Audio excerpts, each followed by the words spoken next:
Hola, buenos días. Pasamos otra vez de la lección en vivo a la lección en video con el capítulo que presenta los territorios desigualmente integrados en la globalización. Es un capítulo que hemos empezado en clase, evocando las estrategias de empresas, de estados, que pueden explicar la jerarquía que aparece entre los territorios del mundo. Y ya hemos entrado en una clasificación, en un trabajo de clasificación con la segunda parte y los territorios que impulsan la globalización, en otras palabras, los centros de la globalización. A nivel mundial, vimos cómo existen polos, cómo se afirman polos mayores que de hecho dominan la globalización a través de su influencia, a través de las decisiones de los modelos que se forman en estos polos. De forma tradicional, pues desde 1985 evocamos la tríada, los polos de la tríada, pero es un fenómeno que corresponde menos hoy en día con la realidad, porque se trataba de Estados Unidos, Europa Occidental y Japón. En efecto, ahora países emergentes se afirman y vamos hacia un mundo más policéntrico. El mapa aquí, que resume más o menos toda la jerarquía, pone de realce tres espacios mayores. Se trata de América del Norte, de Europa y de Asia Oriental. Pasamos de la escala mundial a una escala más regional con otros espacios que llamamos interfaz. Una interfaz es un espacio de contacto y de intercambio. Y podemos observar entonces dentro de un país o dentro de un continente interfaces terrestres y también interfaces marítimas. Podemos empezar con fachadas marítimas y espacios fronterizos. Las fachadas marítimas pues ya las conocéis porque las hemos evocado en el primer tema de geografía del año. Aquí tenemos una fotografía que presenta el puerto de Barcelona y en esta fotografía vemos concretamente esta actividad de contacto y de intercambio. Aquí sobre todo de intercambio. Lo vemos en primer plano con un muelle que reúne cruceros. Bueno, aquí tenemos entonces flujos de turistas. Un poco más a la izquierda observamos almacenes para productos a granel y vemos un granelero que está al lado. Detrás tenemos portacontenedores y un muelle que permite almacenar los contenedores. Y otra vez, un poco más en el fondo, observamos de nuevo cruceros. Así que tenemos aquí la imagen de un espacio que concentra poblaciones y actividades y que también concentra flujos de humanos, turistas, flujos materiales, productos a granel y también los famosos contenedores que alimentan la globalización. Visto a otra escala, bueno, vemos que Barcelona solo es un puerto con influencia limitada en Europa, ya que la fachada marítima mayor de Europa es lo que llamamos Northern Range. Se trata de una gran fachada entre el Canal de la Mancha y el Mar del Norte, que reúne los puertos mayores de Europa. El más importante es Rotterdam. Tenemos también pues interfaces terrestres. Aquí tenemos una interfaz que es una interfaz americana entre Estados Unidos en el norte y México en el sur. Vemos la línea roja que representa la frontera. En el sur estamos en México, con la ciudad de Tijuana, y se nota que es una ciudad literalmente pegada a la frontera. En el norte no tenemos un espacio tampoco vacío, estamos en la zona urbana de San Diego y vemos también una presencia humana importante. En ambos lados observamos la presencia de aeropuertos y es interesante porque si fuera aislada, si fuera marginada esta zona o cerrada a la frontera, no habría tanta gente, tantas actividades y tantas infraestructuras de transporte, porque vemos una multitud de autopistas. Vamos a acercarnos a la zona fronteriza de Tijuana. Aquí estamos. Y lo que podemos observar, bueno, la línea roja muestra la frontera. Lo que podemos notar es que existe una concentración importante de edificios y también de carreteras en esta zona, carreteras que cruzan la frontera. Vemos aquí la zona, el puesto fronterizo de Tijuana y se puede observar una gran cantidad de vehículos y de todas formas una estructura hecha para acoger a muchos vehículos, lo que muestra la cantidad importante de intercambios entre los dos países. Este trata de actividades, de intercambios favorecidos por una asociación regional que se llama TEMEC, en vigor desde 2020. El TEMEC es el tratado entre México, Estados Unidos y Canadá. Es un tratado de libre comercio como su predecesor, el Tratado de Libre Comercio de América del Norte, firmado en 1994 y desaparecido más o menos en 2018. Bueno, eso muestra que aquí tenemos también centros de la globalización, porque se trata de una concentración de actividades, de intercambios, pues de flujos. A escala regional también tenemos polos mayores que son las metrópolis. Las metrópolis que constituyen, lo vamos a ver, una red mundial. Primero, ¿qué es una metrópolis? Bueno, esto es el paisaje que vamos a evocar. Una metrópoli es un centro de mando y una metrópoli mayor es un centro de mando mayor en la globalización. Centro de mando significa que estas ciudades deciden, producen, innovan. Tienen una influencia financiera, económica, cultural, política.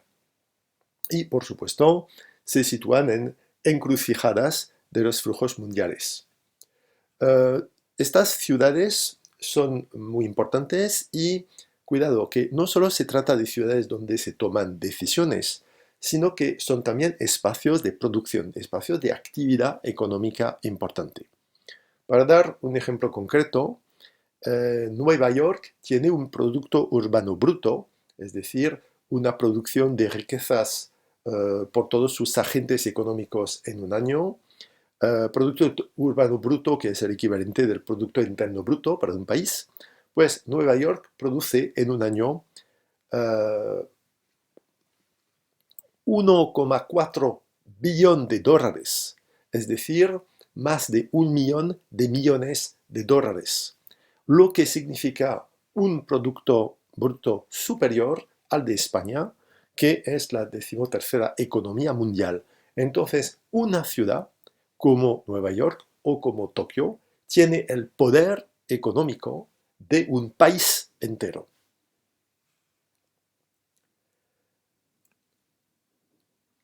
Cuando hablamos de metrópolis, utilizamos un vocabulario importante a propósito de las ciudades y me parece interesante precisar este vocabulario. Bueno, hablamos de ciudad grande. Bueno, la verdad es que lo que define pues, son espacios urbanos con alta densidad de población. La verdad es que la definición puede variar en diferentes países. Se habla también de ciudad global. En francés diríamos une ville mondiale, une ville monde. La ciudad global es algo un poco diferente. Aquí no se trata de definir la ciudad por el número de sus habitantes, por su peso demográfico, sino por su influencia. La ciudad global es una ciudad que tiene poder, que tiene influencia a nivel mundial. Es diferente de lo que llamamos la megaciudad. La megaciudad es una ciudad de más de 10 millones de habitantes. Por supuesto, una ciudad global puede ser una megaciudad. Es lo que pasa con Tokio o con Nueva York. Pero son dos definiciones diferentes. Megaciudad es una cuestión de peso demográfico, ciudad global es una cuestión de influencia y de poder. Otra palabra que se utiliza, la ciudad grande, puede extenderse y constituir lo que llamamos un área metropolitana, es decir, un espacio urbano caracterizado por la presencia de una ciudad central rodeada por otros núcleos de población que existen por la relación que estos núcleos tienen con la ciudad central. Entonces aquí tenemos una zona urbanizada de forma más o menos continua y es lo que conocemos, pues, por ejemplo, mucho en el norte Paso de Calais. Cuando grandes ciudades cercanas y crecientes se acercan tanto que fusionan, en este caso hablamos de conurbación, en francés, conurbation. Un área metropolitana, en francés, une aire urbaine. En algunos casos, áreas metropolitanas se extienden y se reúnen. Podemos llegar entonces a una forma de región urbana que puede tener algo como 1000 kilómetros de extensión, y en este caso hablamos de una megalópolis, en francés, un mégalopole. El primer ejemplo de megalópolis, la región urbana que dio el nombre a este fenómeno, aquí está. Se trata de la megalópolis americana, que reúne diferentes ciudades, metrópolis, entre Norfolk en el sur hasta Boston en el norte. Entonces es una forma de región urbana que reúne pues metrópolis, ciudades entonces que tienen una influencia, bueno, como Washington, por ejemplo, que por supuesto tiene un poder político, un poder político a nivel nacional. Tenemos, por supuesto, una metrópoli que es una metrópoli a nivel mundial, entonces una ciudad global. Se trata de Nueva York. Nueva York es también una megaciudad porque tiene más de 10 millones de habitantes, y Nueva York, se nota, tiene un poder económico, un poder político, diplomático. Notamos que todas estas ciudades tienen relaciones importantes con el resto del territorio a través de una red mayor de transportes, aeropuertos, puertos, autopistas y trenes. El mismo fenómeno se puede observar en Europa. Es lo que llamamos a veces la banana azul. Bueno, es un nombre antiguo que se utilizaba porque este espacio se representaba por una zona de color azul, más o menos en forma de plátano. Es una región urbana que se extiende de Londres hasta más o menos Génova, Milán-Génova, y esta zona pues concentra una gran cantidad de ciudades y algunas metrópolis europeas, pues como Bruselas, Estrasburgo, donde están los órganos políticos de la Unión Europea. Tenemos también Frankfurt, que es, podríamos decir de cierta forma, la capital financiera, bancaria de Europa. Tenemos aquí también una ciudad como Londres, que es una ciudad global, que es una de las 4 ciudades globales. París, que es también una ciudad global, se sitúa un poco en el exterior de esta gran zona. Mismo fenómeno es la tercera, se trata aquí pues de la tercera megalópolis constituida en el mundo hoy en día. Se trata de la megalópolis japonesa, megalópolis que se extiende, como lo vemos, en mucho más de más o menos 2000 kilómetros entre Fukuoka en el oeste, pues en el sur oeste, y Sendai en el noreste, pasando por Tokio, Tokio que es el centro de la megalópolis, que es una megaciudad, que es una ciudad global. Todas estas ciudades, todas estas metrópolis, forman como una especie de archipiélago, son como islas en el espacio mundial, las vemos aquí. Son ciudades jerarquizadas, tenemos entonces 4 ciudades globales, Nueva York, Londres, París y Tokio, que son centros mundiales de decisión. Tenemos después ciudades mundiales principales de segundo nivel, entonces Madrid es una de estas ciudades, y después tenemos también ciudades mundiales emergentes. Se nota que lo que decide el rango no es solo la producción, no es solo el poder económico. Lo vemos ya que París y Londres, por ejemplo, tienen un producto urbano bruto menos importante que Los Ángeles, pero tienen una influencia en otros ámbitos que económico más grande que Los Ángeles. Por eso hay una diferencia de nivel.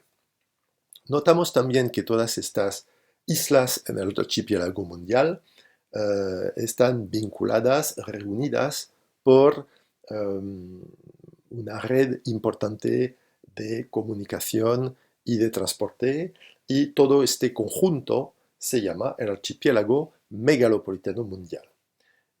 Antes en francés se llamaba archipel métropolitain mondial, pero al parecer en las últimas ediciones de libros de geografía ahora se dice como en español archipel megalopolitain mondial.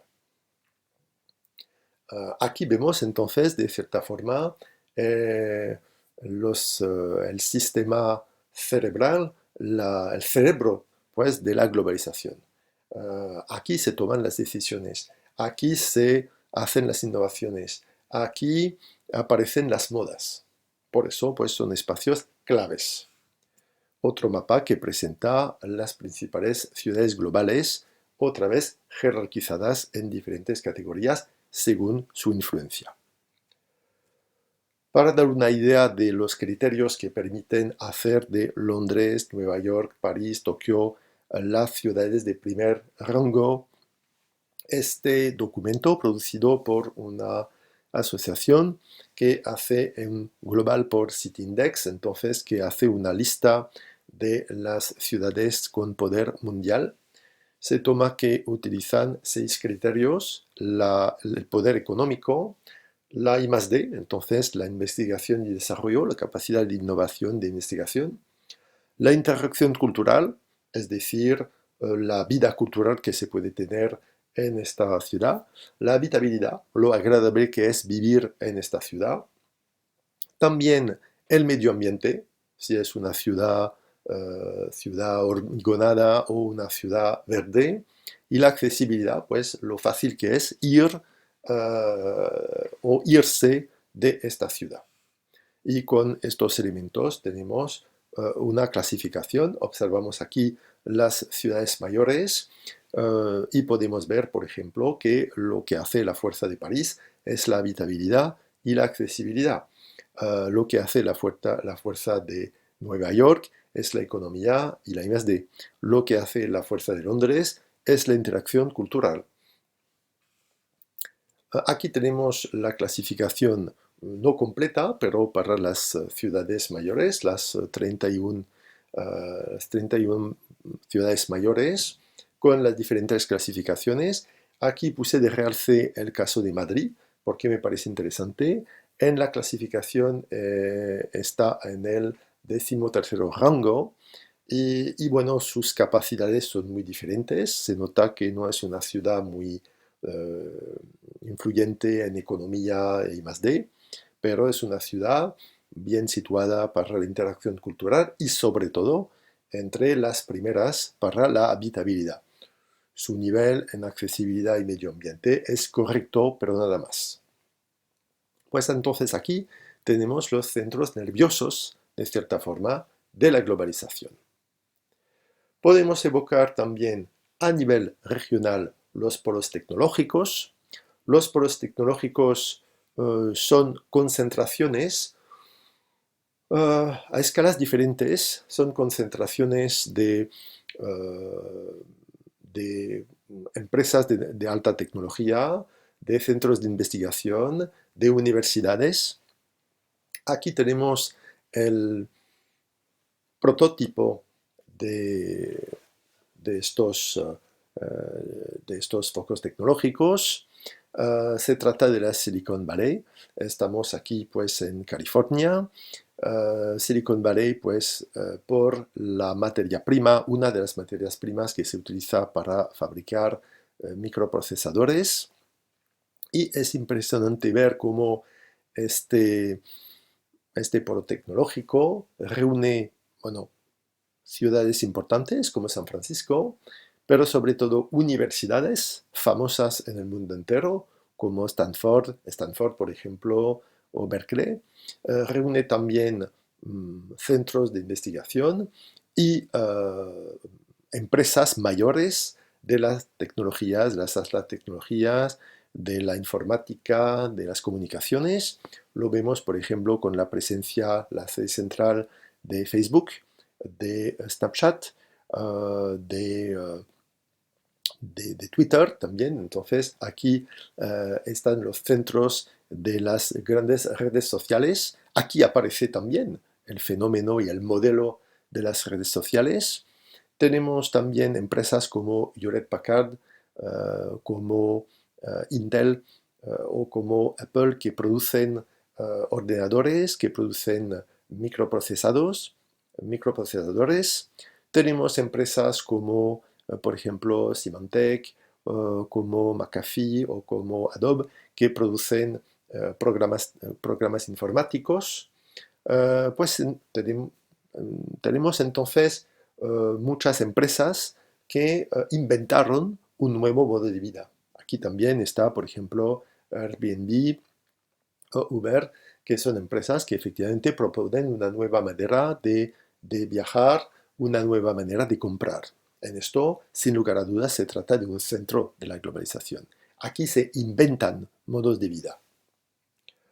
Aquí estamos en el paisaje de esta zona, pues se trata aquí de la ciudad de Cupertino, en el sur de la Silicon Valley, y el círculo que observamos es la sede central de Apple. Este tipo de paisaje, este fenómeno de polo tecnológico lo podemos encontrar también en Francia. Aquí un equivalente, pues por supuesto la escala no es la misma, pero el paisaje se parece un poco. Es el polo tecnológico de Sophia Antipolis, que se encuentra cerca de Niza, se encuentra en el oeste de Niza y también reúne centros de investigación, universidades y empresas. Por fin, a esta escala tenemos también centros de una globalización gris, los paraísos fiscales.